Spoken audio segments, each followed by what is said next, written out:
Class ninth. जैसा कि आपको मैसेज के द्वारा पता चल ही गया है कि मैंने आपसे यह कहा है कि जब तक आपके पास ये जो आपकी साहित्य की पुस्तक हैं, हिंदी की साहित्य सागर और एकांकी संचय, इनकी वर्कबुक यानी कि इनकी अभ्यास पुस्तिका, सहायक पुस्तिका आपके पास उपलब्ध नहीं है, तब तक आपको मैंने अभी जो 5 असाइनमेंट शुरू में जो कार्य मैंने आपको भेजा है उसको आप अभी होल्ड पर रखें। लास्ट वीक मैंने आपको छठे असाइनमेंट में वर्कबुक से कार्य नहीं दिया था, तो उसमें आपको जो वीडियो आपने देखा होगा, जो चैप्टर मैंने आपको पढ़ाया था पार्ट 3 महायज्ञ का पुरस्कार, उस पर आधारित मैंने कुछ प्रश्न आपको दिए थे। हालांकि बच्चों ने अभी तक वो असाइनमेंट भी सेंड नहीं किया है, तो बच्चों आप वीडियो को देखिए और लेसन को पढ़िए और उन आंसर को लिखकर भेजिए। जब आपके पास वर्कबुक आ जाएगी, आपके पास सहायक पुस्तिका आ जाएगी, तो आप इस काम को अवश्य करेंगे। जब भी आपको समर ब्रेक मिलेगा, आगे जब भी मिलेगा, उसमें आप ये पेंडिंग वर्क करेंगे और जीमेल पर सेंड करेंगे।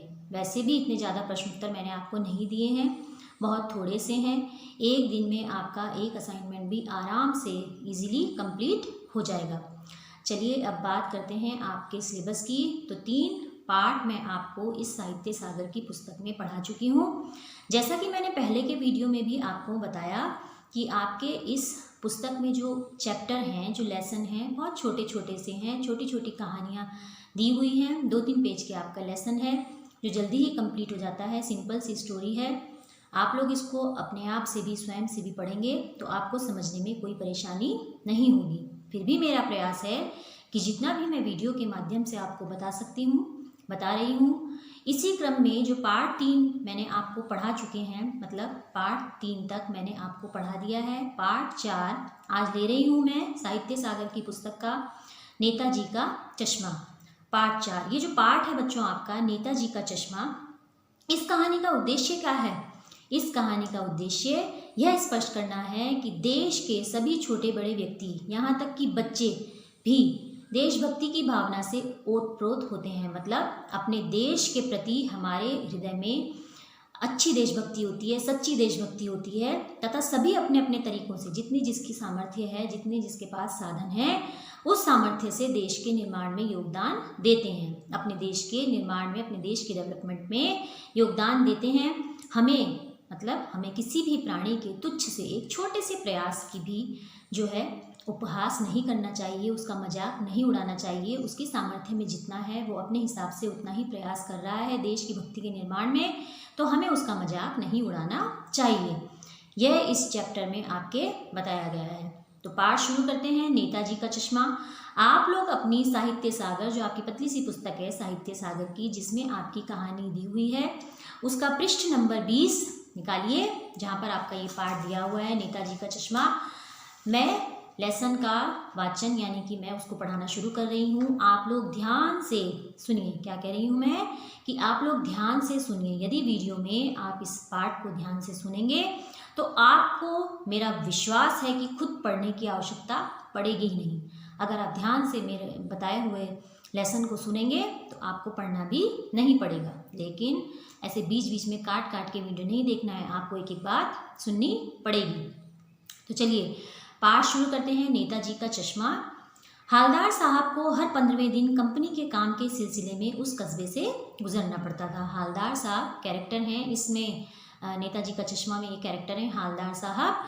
उनको जो है महीने में 15वें दिन हमेशा अपनी कंपनी के, उनका काम ऐसा था, अपनी कंपनी के काम के सिलसिले में वो एक कस्बे से गुजरा करते थे।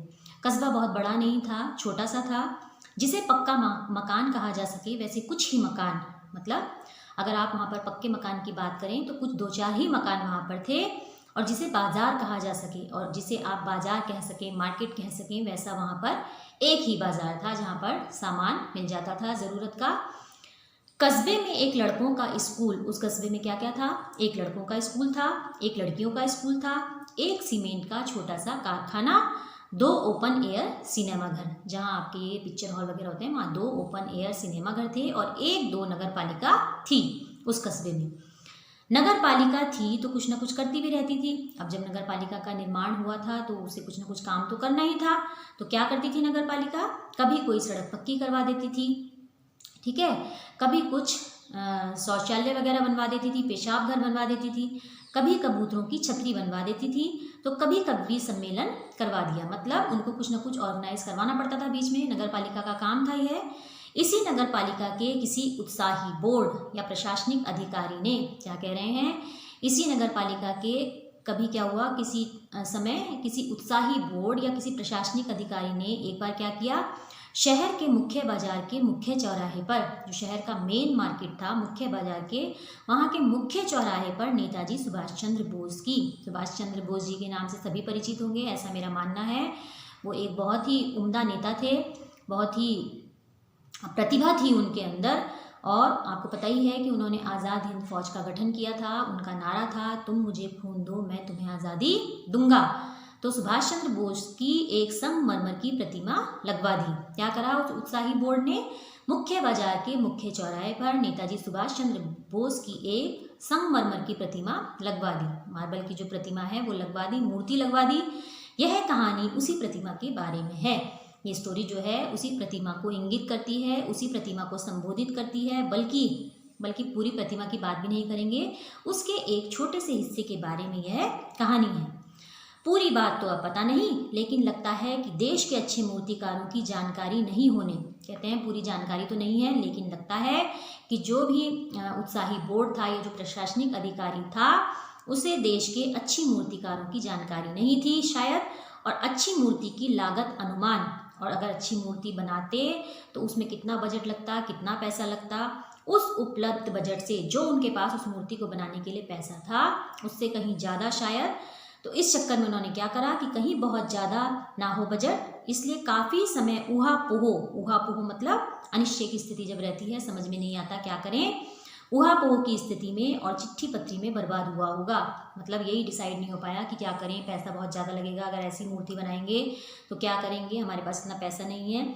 आधा समय इसी कागजी कार्यवाही में बर्बाद हुआ होगा, और बोर्ड की शासनावधि समाप्त होने की घड़ियों में, एक कार्यकाल होता है ना, हर किसी का एक कार्यकाल होता है, जब कोई जैसे प्राइम मिनिस्टर हैं या चीफ मिनिस्टर हैं उनका एक कार्यकाल होता है, तो उस बोर्ड का भी निश्चित समय होगा, है ना, उतने में उसका कार्यकाल समाप्त होना होगा, उतने में उसको बजट जो है अपना मतलब खर्च करना होगा। तो वो शासनावधि जो उनका समय था वो समाप्त होने के चक्कर में क्या करा, किसी स्थानीय कलाकार को ही उन्होंने अवसर दे दिया। कोई जो लोकल ड्राइंग मास्टर होगा या कोई लोकल आर्टिस्ट होगा उसको ही उन्होंने ये कार्य सौंप दिया मूर्ति बनाने का। और अंत में वो कलाकार भी नहीं मिला होगा तो क्या करा, कस्बे के एक इकलौते हाई स्कूल के इकलौते ड्राइंग मास्टर, मान लीजिए मोतीलाल जी को, मतलब ऐसा मान लीजिए कि वो ड्राइंग मास्टर मोतीलाल थे, और उनको ही यह काम सौंप दिया होगा। लास्ट में जब कोई नहीं मिला होगा तो उनको ही यह काम सौंप दिया होगा मूर्ति बनाने का, और जिन्होंने महीने भर में मूर्ति बनाकर पटक देने का विश्वास दिलाया होगा उनको कि भैया ऐसा है कि मैं मूर्ति जो है महीने भर में ही बना दूंगा। शायद उस मूर्ति को देखकर ऐसा लगता था कि ये मूर्ति इस तरह बनी है, इतने समय में बनी है। जैसा कि कहा जा चुका है मूर्ति संगमरमर की थी, जैसा पहले ही बताया है कि मूर्ति जो है वो संगमरमर की थी। टोपी की नोक से कोट के दूसरे बटन तक, यानी कि जो टोपी की नोक थी, नेताजी सुभाष चंद्र बोस टोपी पहनते थे ना सर में, उनकी टोपी की नोक से उनके कोट के दूसरे बटन तक कोई 2 फुट ऊंची रही होगी वो मूर्ति, जिसे कहते हैं बेस्ट और सुंदर थी। मतलब ऐसा कहा जा सकता है, आप मूर्ति को देखकर ऐसा कह सकते हैं कि सुंदर थी, बेस्ट थी। नेताजी सुंदर लग रहे थे उस मूर्ति में, कुछ मासूम और कमसिन। मूर्ति कैसी बनी थी, नेताजी उसमें कुछ मासूम भोले दिखाई दे रहे थे, कमसिन दिखाई दे रहे थे। फौजी वर्दी में उनका एक पहनावा था ना, वो हमेशा फौजी वर्दी पहनते थे, फौजी वर्दी में वो कुछ मासूम और कमसिन दिखाई दे रहे थे। मूर्ति को देखते ही दिल्ली चलो और तुम मुझे खून दो वगैरह याद आने लगते थे। जैसे ही मूर्ति पर नज़र पड़ती थी उनके नारे याद आने लगते थे कि तुम मुझे खून दो और दिल्ली चलो वगैरह, उनके नारे मूर्ति को देखते ही याद आते थे। इस दृष्टि से यह सफल और सराहनीय प्रयास था। अगर इस दृष्टि से देखा जाए तो यह एक सक्सेसफुल प्रयास था, एक प्रशंसा लायक प्रयास था। केवल एक चीज़ की कसर थी, कमी किस चीज़ की थी, केवल एक चीज़ की थी कि जो मूर्ति को देखते ही खटकती थी। जैसे ही मूर्ति को देखते थे नेताजी बहुत याद आते थे, लेकिन मूर्ति को देखते ही एक चीज़ की कमी बहुत खटकती थी। वो क्या थी, नेताजी की आंखों पर चश्मा नहीं था। तो क्या बताया मैंने कि मूर्ति में किस चीज़ की कमी थी? उनकी आंखों पर, नेताजी की आंखों पर चश्मा नहीं था। यानी चश्मा तो था लेकिन संगमरमर का नहीं था। जो मूर्ति संगमरमर की बनी हुई थी, चश्मा संगमरमर का नहीं था। एक सामान्य और सचमुच के चश्मे का चौड़ा काला फ्रेम मूर्ति को पहना दिया गया था। क्या कह रहे हैं कि एक सामान्य सा, सिंपल सा, सचमुच के रियल जो चश्मा होता है उसका चौड़ा काला फ्रेम, मतलब उसमें लेंस नहीं लगे थे, उसका काला फ्रेम जो उसकी बॉडी थी वो मूर्ति को पहना दिया गया था। हालदार साहब जब पहली बार इस कस्बे से गुजरे और चौराहे पर पान खाने रुके, तभी उन्होंने इसे लक्षित किया मतलब तभी उन्होंने इस पर गौर किया, इसको पहचाना, इंगित किया इसको, कस्बे से जब वो गुजरे पहली बार, और उनके चेहरे पर एक कौतुक भरी मुस्कान फैल गई। उनके चेहरे पर मतलब एक कौतुक भरी, एक बोलते ना जिज्ञासा भरी, एक रहस्यमय मुस्कान उनके चेहरे पर फैल गई। वाह भाई यह आइडिया भी ठीक है। क्या बोले? वाह भाई यह आइडिया भी ठीक है। यह मतलब जो जिसने भी किया है, मूर्ति पत्थर की लेकिन चश्मा रियल, कि मूर्ति जो है वो पत्थर की बनाई गई है लेकिन उसमें चश्मा जो है रियल लगा हुआ है, वास्तविक चश्मा लगा हुआ है। जीप कस्बा छोड़कर आगे बढ़ गई। तब भी हालदार साहब इस मूर्ति के बारे में ही सोचते रहे। कस्बा छोड़कर जीप उनकी आगे निकल गई, तब भी उनके दिमाग में इस मूर्ति का ही ख्याल आता रहा और अंत में इस निष्कर्ष पर पहुंचे, लास्ट में किस निष्कर्ष पर पहुंचे, क्या रिजल्ट निकाला उन्होंने, कि कुल मिलाकर कस्बे के नागरिकों का यह प्रयास सराहनीय ही कहा जाना चाहिए। जो कस्बे के नागरिक हैं, कहते हैं उनका प्रयास, जो उन्होंने ये प्रयास किया है मूर्ति बनाने का, यह सराहनीय ही कहा जाना चाहिए। महत्व मूर्ति के रंग रूप या कद का नहीं। क्या कहा उन्होंने कि महत्व इस बात का नहीं कि मूर्ति कितनी सुंदर है, कितनी ऊंची है, उसका कद कितना बड़ा है, उस भावना का है, जिस भावना से वो बनाई गई है, मतलब उस भावना का है जो देशभक्ति। वरना आजकल क्या होता है कि देशभक्ति भी आजकल मजाक की चीज़ बनती जा रही है। कहा हालदार साहब ने कि उस भावना का है जिस व्यक्ति ने, जिस देशभक्ति की भावना से लिप्त होकर यह मूर्ति बनाई है। दूसरी बार जब हालदार साहब उधर से गुजरे तो उन्हें मूर्ति में कुछ अंतर दिखाई दिया। जब वो दूसरी बार गुजरे तो उन्हें मूर्ति में कुछ डिफरेंस थोड़ा सा नजर आया। पहली बार से ध्यान से देखा तो पाया कि चश्मा जो है दूसरा है। पहले जब गुजरे थे तो चश्मा दूसरा था और अब जब गुजरे तो क्या है, चश्मा दूसरा है। पहले मोटे फ्रेम वाला चौकोर चश्मा था। पहला कैसा चश्मा था? मोटे फ्रेम वाला चौकोर चश्मा था। अब तार के फ्रेम वाला गोल चश्मा है। मतलब उसके दूसरी बार कैसा चश्मा लगा था? तार के फ्रेम वाला गोल चश्मा। हालदार साहब का कौतुक और बढ़ा। कौतुक मतलब उनकी हैरानी और बढ़ गई। वो जानना चाहते थे कि क्या है। वाह भाई क्या आइडिया है, मूर्ति कपड़े नहीं बदल सकती लेकिन चश्मा तो बदल ही सकती है। क्या बोला उन्होंने कि ये भी खूब आइडिया है कि मूर्ति जो है अपने कपड़े तो चेंज नहीं कर सकती लेकिन चश्मा तो बदल ही सकती है। तीसरी बार जब वो गुजरे फिर नया चश्मा था। हालदार साहब को अब तो आदत पड़ गई, रोज रोज हर बार कस्बे से गुजरते समय चौराहे पर रुकते, पान खाते और मूर्ति को ध्यान से देखते।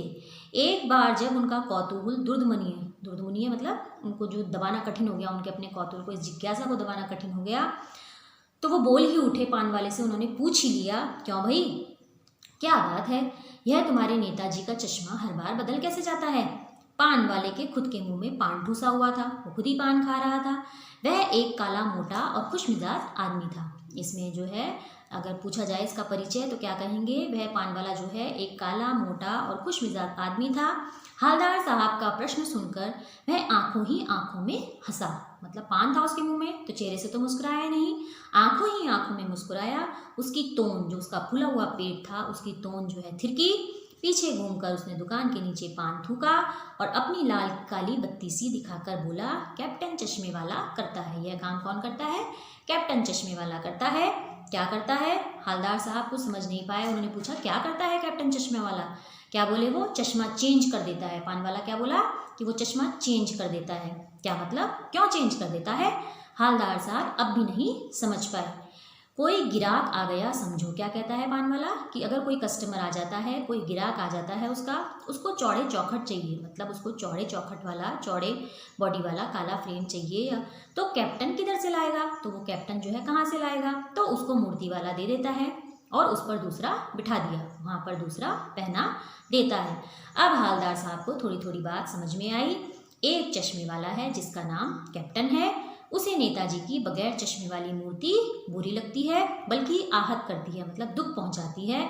मानो चश्मे के बगैर नेताजी को असुविधा हो रही है। शायद कैप्टन चश्मे वाले को लगता है कि नेताजी को चश्मे के बगैर असुविधा हो रही है, इसलिए वह अपनी छोटी सी दुकान में, मतलब ये अपनी तरफ से उन्होंने हिसाब लगाया, थोड़ा सोचा उन्होंने कि अपनी छोटी सी दुकान में उपलब्ध गिने चुने जो उसके पास चश्मे के फ्रेम हैं उनमें से एक नेताजी की मूर्ति पर फिट कर देता है। लेकिन जब कोई ग्राहक आता है, उसका कोई कस्टमर आता है चश्मा लेने के लिए और उसे वैसे ही फ्रेम की दरकार होती है, दरकार मतलब वैसे ही फ्रेम की ज़रूरत पड़ती है जैसा फ्रेम मूर्ति पर लगा होता है, तो कैप्टन चश्मे वाला मूर्ति पर लगा फ्रेम संभव है कि नेताजी से क्षमा मांगता होगा और वहाँ से उतारकर ग्राहक को दे देता है और बाद में नेताजी के ऊपर दूसरा फ्रेम लगा देता है। वाह वाह भाई, खूब, क्या आइडिया है। तो बच्चों, इतना पढ़ाया मैंने आपको, पेज नंबर 22 तक आधा ही पढ़ाया है। चैप्टर मुझे लगता है आपको पसंद आया होगा, कहानी आपको समझ में आई होगी। चश्मे के ऊपर पूरी कहानी है, इतना आप दोबारा से दोहराइए। इसके आगे का पार्ट मैं आपको नेक्स्ट वीडियो में पढ़ाऊंगी, तब तक आप इसको पढ़िए और जो भी प्रश्न मैं दूंगी सारे आंसर इसी में हैं, सारे इसी से रिलेटेड मैं प्रश्न आपको दूंगी, वर्कबुक में से नहीं दूंगी, अपने हिसाब से प्रश्न दूंगी और आप उनके उत्तर मुझे लिखकर सेंड करिएगा। ठीक है बच्चों, बाकी का पार्ट मैं आपको नेक्स्ट वीडियो में पढ़ाती हूँ। तब तक के लिए घर पर रहें, सुरक्षित रहें, बाय बाय।